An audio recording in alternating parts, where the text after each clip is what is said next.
Hi folks, Bob Hendrickson here, and I'm traveling with Parkinson's.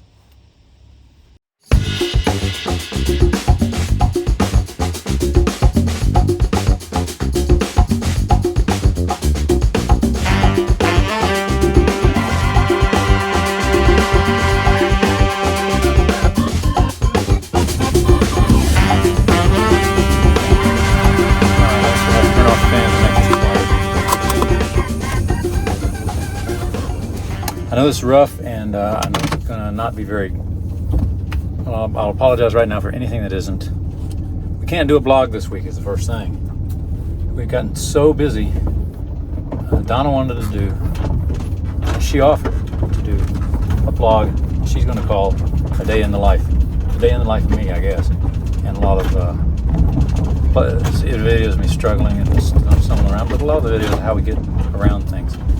So I will promise it for you for next week. It's going to be a big one. This week, you're going to get this and maybe 2 tips. I got 2 tips for you this week that are very important. I want to get them out to you, and I'm not going to be very photographically or artistically done, I guess. Probably just a lot of me talking, so I apologize for that too. Next week should be a whole lot better for everybody. So anyway, one of the first things I want to talk to you about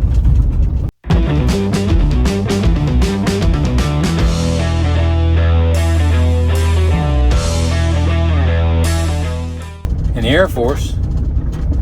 What you don't know is, if you've read the book or you know anything about me, Air Force, airlines, all the 45 years I spent in the cockpit. If you wanted to split that out, when you write your resume, I was a captain, I was an instructor. But I wasn't an instructor very long. That's the pinnacle of your career. You have to work the bulk of your career to get there. So even though you're an instructor in the end, you probably only did that for a year or 2. Well, that's the truth for me. I instructed for a year or 2. And I was actually a captain in the airlines for a year or 2. The rest of the time I was a co-pilot, or an engineer even. I was in a support role, supporting the captain. A good co-pilot is worth their weight in gold. So let's try this again. That kind of fell off. I don't know when it fell off, so let me start over again. I want to talk to you today about your co-pilot. May or may not be your significant other, your wife, or your husband, or your girlfriend, boyfriend, whatever. In my case, it's not the same.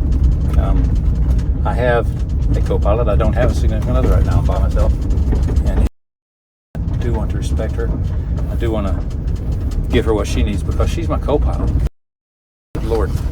And what's a good co-pilot? I was a good co-pilot in the Air Force. I was.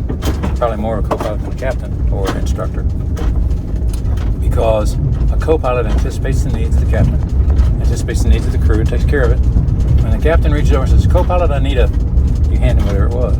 You need to anticipate the captain, do a good job for him. I was more of a co-pilot than I was a captain or instructor in the Air Force, or in the military, or in life, in the airlines, or anything like that. I spent a lot more time learning how to do the job and being a good co-pilot and support for him. So I understand the job very well. You need to understand that your co-pilot needs to be treated with kindness.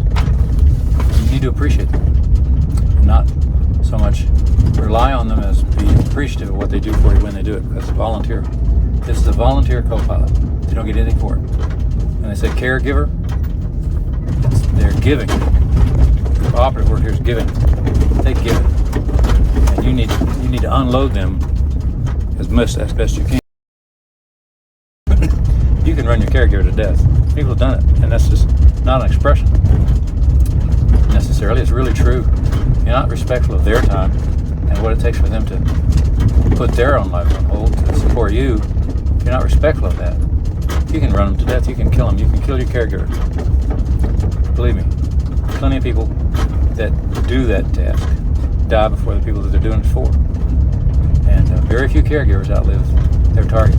Now you can say all that you want about, well, some people are just suited for that. Not true.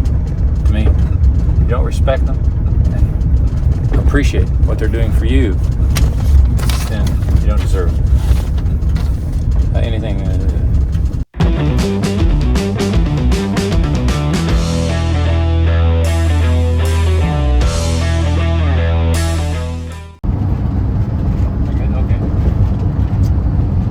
Talking about the last segment, and Donna said that I was talking too quickly and I was mumbling, so here we go again.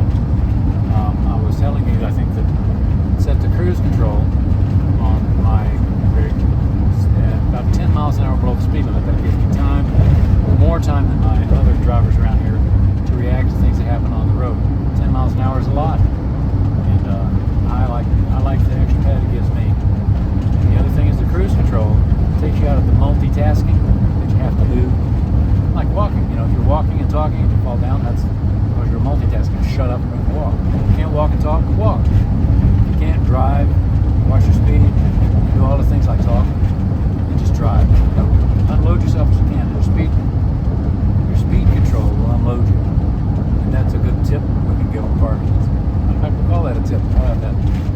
unload yourself the best you can.